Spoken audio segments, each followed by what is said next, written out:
Minasan konnichiwa, it's me Shogo. And Harumi. Guys, take a look at us here. Oh, it's really rare to see me drinking beer. I don't usually drink that much alcohol recently. But we are actually at a place called Yakiniku Hiro. And it's probably our favorite yakiniku restaurant in Kyoto.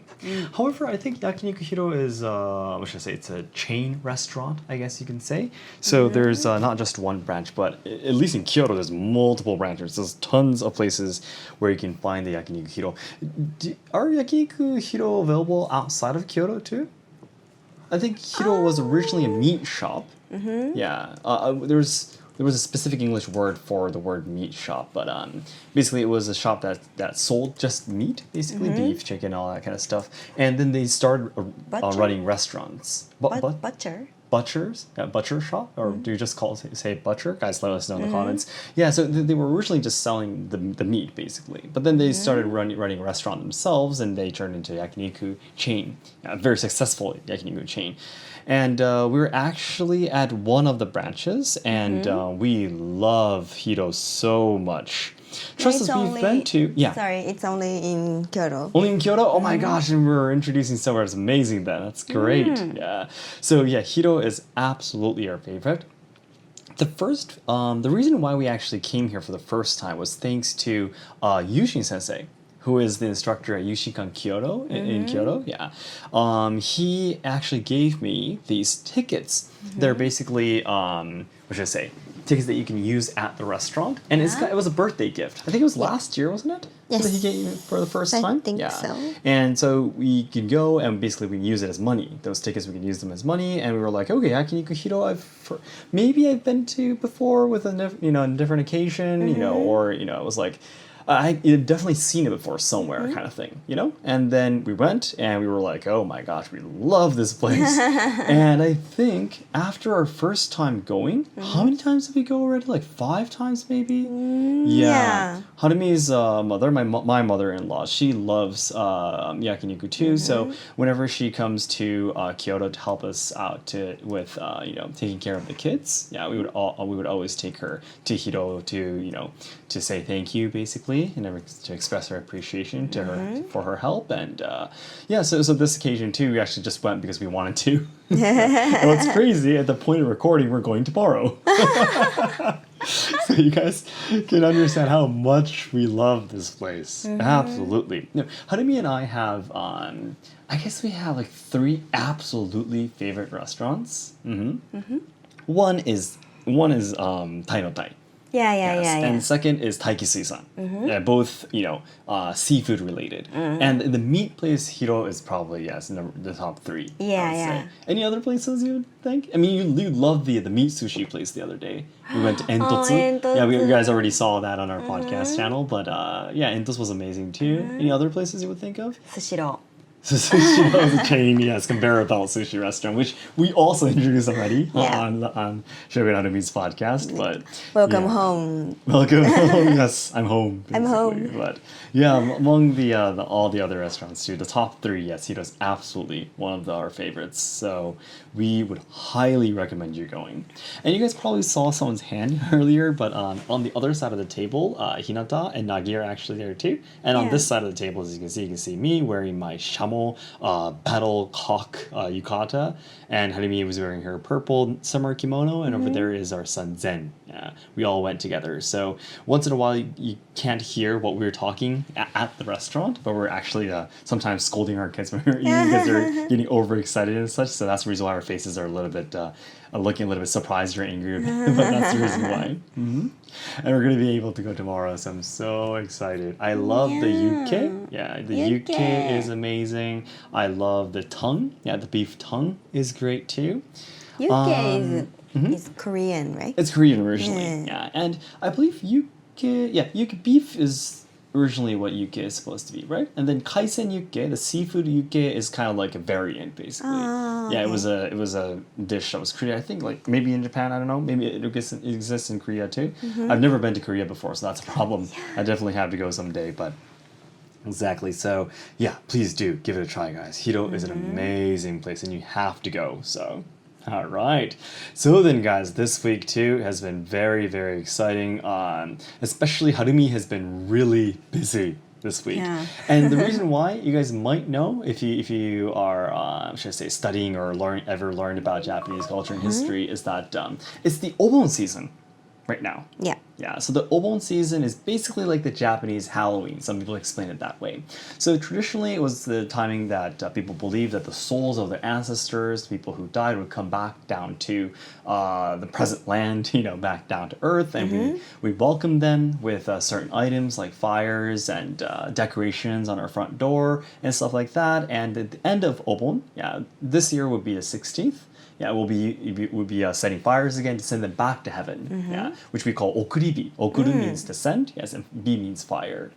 So in Kyoto, there's a really, very famous festival where they light fires on a mountain. And they do that on 5 mountains actually, and that is to send the souls back to heaven.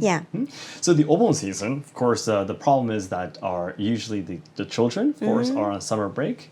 So they will be at home. Okay? So a lot of the other kimono instructors who also train under Seki Sensei, they have to look after their kids and they can't work and such. So Harumi is the only person available during these holiday seasons.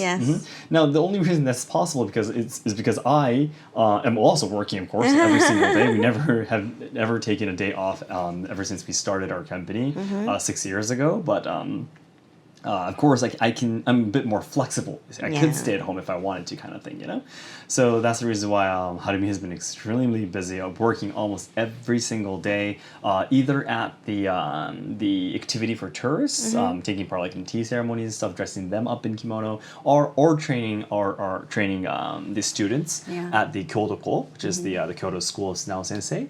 So she's been going back and forth around those areas, while of course taking care of the kids and going to her Nihonbuyo training and all that kind of stuff. So it's been a crazy week for Harumi. For me, it's been a really easygoing week. I'm just doing a lot of video editing. Well, of course, I have to prepare for the before and after seminars of Asayama Ichiden-ryu and also for the training camp, which is up in about 2 weeks. Wow. Which is amazing. I still have no clue how we're going to be continuing the podcast. I don't know, maybe Harumi and I will be talking over Zoom like we used to before. Okay. Yeah, but then we definitely need a little bit more footage, though.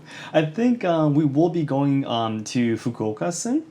So maybe at that point we might be able to get something. We'll try to find something before that. But we probably won't be able to go to any restaurants or stuff like that for a while, because I will be gone for almost a full month. Actually. First week 3-day seminar, second week the training camp, the third week three more seminars, the fourth week another training camp.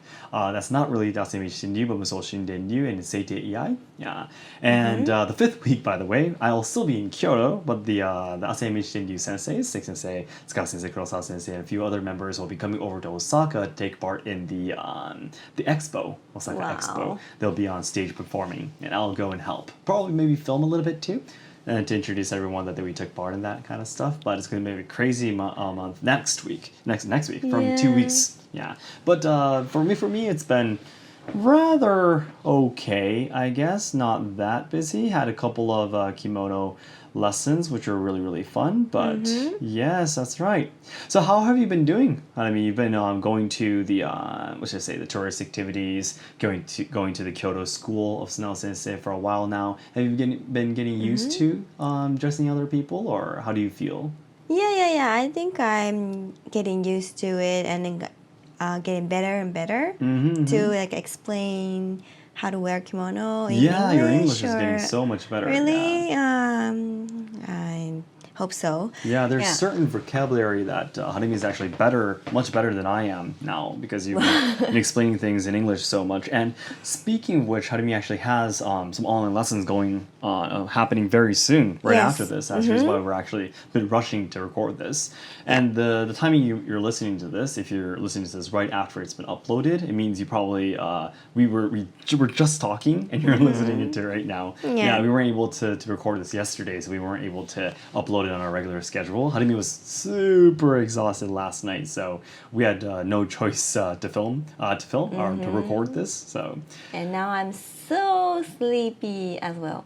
Yeah, that's right. I don't Harimi know is. why I'm always sleepy now. No. It's absolutely Zen's fault. Our son's fault. Yeah, Zen always wakes up somewhere around 5 or 6, and he doesn't like mommy to be sleeping, basically. So he wants her, mommy, to be sitting at least. Yeah. And it would be best if she has no blanket or anything on her. So every blanket or futon that's on her body, he takes away. And if mommy is lying down, he pulls her, and she needs to sit. Yeah. So Harumi every morning has about an hour or two of seated sleep, basically, while we have Zen crawling around her and sometimes even hitting her and all that kind of stuff happening every morning. So that's not a pleasant way to get up. Yeah, it's not just about the amount of time that we're sleeping, which isn't that long either. We usually are working like to what, maximum 2 a.m. in the morning sometimes, and then that starts happening around 5 a.m. So that's like 3 or 4 hours of sleep, and then every morning being haunted, by getting wake up by pain, being pulled and all that kind of stuff, being forced to wake up. Yeah, Zen is now past 2.5 years, and he still has kind of have sleeping issues, I guess. But it's really close to Hinata though. Hinata's like that as well. Yeah, and he's in his like terrible two. Terrible twos, yes. He's absolutely now getting into his terrible twos too. You can probably see him right there. That little version of me. Little version of That me. little tiny version of me over there on the So corner of the cute. screen. Yes, is definitely in his terrible twos right now. Yeah, he is. Yeah, he which is his terrible twos is much better than his sister's. Yeah. Our second daughter Nagi's terrible two is a lot worse. To be honest, yeah, a lot worse. But it's finally here. A little bit later than his sisters, though. I guess a lot of parents have told us, but sons tend to be a little bit more childish, and takes time to grow, all that kind of stuff. But yeah, we can definitely feel it from her son too. He's much more needy. We say in English, right? Yeah. Super cute though. Yeah. Of course, that's the only reason why we can stay alive. That your kids, the kids that you are raising are just really adorable. So if they weren't, you would just go crazy. You would probably die. The only reason why you can survive with only 2 or 3 hours of sleep, and raising kids is because they're like the most adorable thing on this planet. Creature. Yeah, exactly. So that's probably the reason why Adam is always exhausted. I can totally understand. Yeah, I mean, I've been working in the tourism industry for like the past, more than almost 10 years now. Now recently I haven't been super involved, but I have been involved for most of my career, basically. Yeah, so I totally understand how it feels after a whole day of working and all that kind of stuff. So yeah, but I'm glad to hear that you're getting better at everything. I'm sure all the experiences you're gaining right now will definitely be a great foundation for you to be a sensei in the future someday. So Thank you. Yeah, that's great. Now with that said, Harumi does not have that much time left. Do you gotta do some preparations and stuff, right? Class starts in about 20 minutes, so yeah. One thing I did want to talk about with you guys today is something that I found on social media, and actually there was one person that sent it to me through DM too, and they asked me my thoughts on it. Have you guys ever heard or seen about there was this sign on the door of a certain restaurant? I think it was in Kyoto, and it says in English and also in Chinese that I think is like, fully booked, please, you cannot come in. Yeah. And in Chinese too, like, there's too many people, you cannot come in. And there's on the bottom, the third sentence in very small Japanese, it's written, if you can read this Japanese, please come in Japanese. Okay? And it really was, what should I say, trending on social media, and everyone was talking about it for a while. And I'm not the person who's like always like caught up with what's really trending right now, and everything. But so sometimes I have people sending me these certain stuff, and I find out about it. And so a lot of people were saying, oh my gosh, it's discriminatory, you're being racist and all that kind of stuff. And so this is something I wanted to discuss with you guys today. So to be honest, I was more on the oh my gosh, that's really racist side for quite a long time, to be honest. So until I started making content and being able to have conversations, discussions, and being able to communicate with people from all around the world, my idea was Japan has to be a lot more welcoming.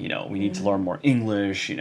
And if there's anything wrong, then it's all Japan's fault, kind of thing. That was my mindset because that's the way I think of myself. Basically, if there's something happening, then it has to be my fault, and there has to be something I need to fix. That's the kind of person who I am. And that's gradually getting better because if you keep on having that kind of mindset, it's eventually going to hurt you. And I'm a lot healthier now. So of course I still take responsibility for my actions, obviously. But I don't blame everything for myself. There are things that you can't have control over. Of course, due to the results, you need to take responsibility and solve the problems or deal with it. That's your responsibility. But at the same time, it's not always your fault. Now, with that said, now how I see that sign now, I see it in Kyoto, I personally feel it's totally okay. I think it's irresponsible to say that is that sign is, what should I say, racist or discriminatory, because you got to really think about what their business is. I'm sure it was like a restaurant or bar or something. And it's easy for you to say, just call it racist or whatever.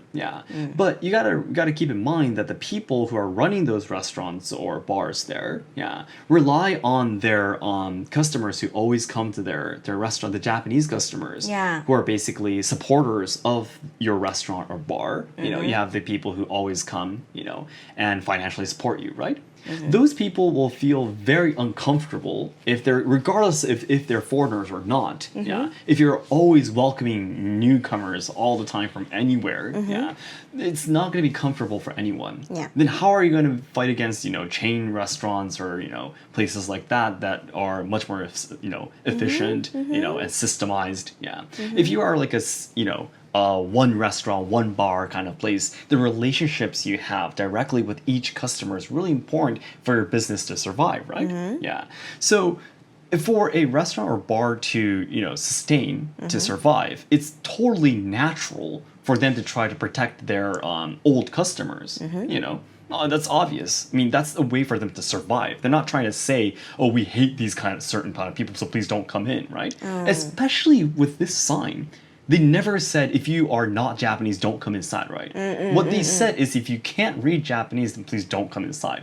That's totally fair, don't you think? They never talked about any nationalities, no skin color, no gender. They said, if you can't read a simple sentence that's written in Japanese, please don't come inside, right? I think that's totally fair. If I went to a different country, and if that was written on in front of a restaurant or a bar, and if I couldn't read the language, then that's my fault. I would feel, at least, because I'm the one visiting that country, right? So me as a Japanese person welcoming people from overseas, I won't think exactly the same way as I would when if I were to go overseas. I believe it's important that we, of course, be more welcoming and show our hospitality too, of course, to our guests.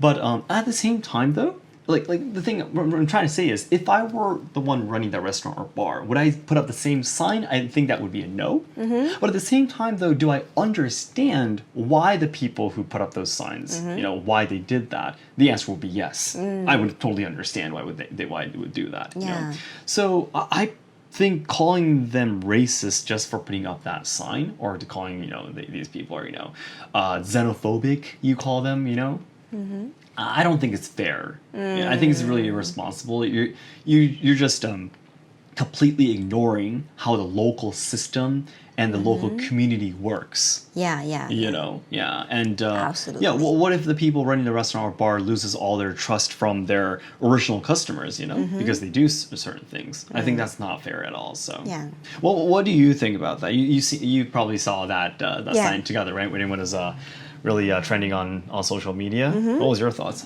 honey?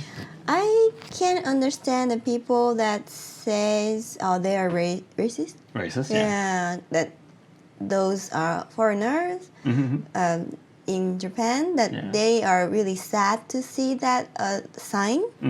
I can understand that feeling too, but it's not about like racist or not kind of thing. It's just the way of their just like you said, it's the way they survive, and that's the way they run this shop, this store, or like a restaurant, bar, whatever. Whatever. Because they must have some troubles before. Exactly. Yeah. Yeah, something happened. Something happened before that. They were welcoming people, so they had some troubles, and then they end up to have those signs outside. I can see those like not history, like those problems they had. I can imagine that. So I was just it's really sad, but I can understand kind of thing. Exactly. We need to definitely actually look up what kind of restaurant or bar it was. Yeah. But the people writing the comments don't know about that either, right? Now, with that said, what if, you were just saying right now, what if the bar, like, is a traditional bar, let's say, with a lot of history, is run by a couple, like an old couple? And if the guests who come in don't speak any Japanese and they have to take a lot of time to translate, use what Google Translate every time to talk, and there's only two people who are working, they can't manage the restaurant anymore. And then all the customer ratings will go down. They get bad reviews, then they're going to be losing their business, right? That's you got to consider that as well. So I think it's really important that mutual respect, basically, and understanding, trying to what should I say? Trying to understand each other, I guess. Mutual understanding, mutual respect is just simply really important when it comes to these things.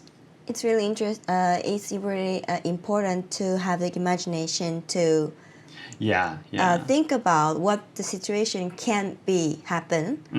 Like if you don't have this sign, or if you have this sign. You don't need to be such upset by it. It's not you're going to this shop, right? You just saw you saw it on the social media. You don't need to be so upset or angry. You can just imagine that they might have some trouble before, and this the person that post this picture might be a little bit sad to see that. It's understandable. That's it. You don't need to go crazy into it. Go crazy over it. I think so. And I don't think it's impossible, to expect that every place in Japan or in Kyoto are going to be welcoming everyone. There's tons of places that don't even welcome Japanese people. True. So especially in Kyoto. Especially in Kyoto, I think it's the same anywhere around the world, right? I know. There are restaurants with dress codes, There are, restaurants where you can't go in if you look in a certain way in terms of your fashion, all that kind of stuff. That's the same thing. Are you going to call them racist or discriminatory or xenophobic the same way? Or, those are rules that the restaurants have set. And the restaurants or bars have the right to do that. It's their place. It's a kind of service. Exactly. It's a type of service, not culture, the environment. Exactly. For those customers. So. And there's tons of places that are going to be welcoming you too, It's not like every place is like that. There are tons of places that welcome everyone, and you should enjoy those places and not go and, be criticizing places that have certain rules to survive, I at least want to believe that no one's trying to be mean to other people and saying these things, right? That's like, what's in it for them if they just want to be mean and put up these signs, right? And I think some people having bad thoughts might be putting those pictures on social media. I think those people maybe have some bad ideas for making a controversial or making their post heat up to have a buzz. I don't know how to buzz. Buzz. But in English, there's a word you would say rage bait.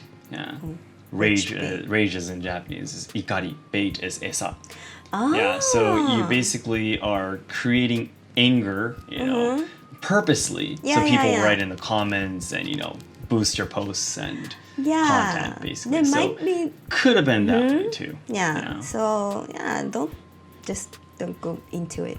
Yeah. That's another thing too. All right, then. Sorry, guys. Harumi has to get going with her for a kimono lesson right after this. It's about time we have to say goodbye this week. But please do let us know in the comments what you feel, what your opinions are. If you feel that it's still discriminatory, please let us know the reasons and everything. There's absolutely no need for you to agree with whatever we say. We're just really, especially in these podcasts, we're really easygoing, just being, being open to these discussions and stuff. Yeah. I mean, if you are going to be using like really harsh words and stuff, I'm going to be blocking right away. But if we're here to have a discussion, a conversation, that we're happy, we're open to discussions anytime. Yeah, so. like every thoughts are really understandable. Of course. Yeah. In the end, of course, that's the most important thing. There's no right or wrong to anything. Yeah. All right, guys. Again, please visit Hiro, where I think you've been watching us enjoying the meal the whole time. Our favorite. So. And we are absolutely going to be enjoying Hiro tomorrow, too. All right, guys. Thank you so much. We'll talk with you next week as well. Bye-bye, guys. Bye.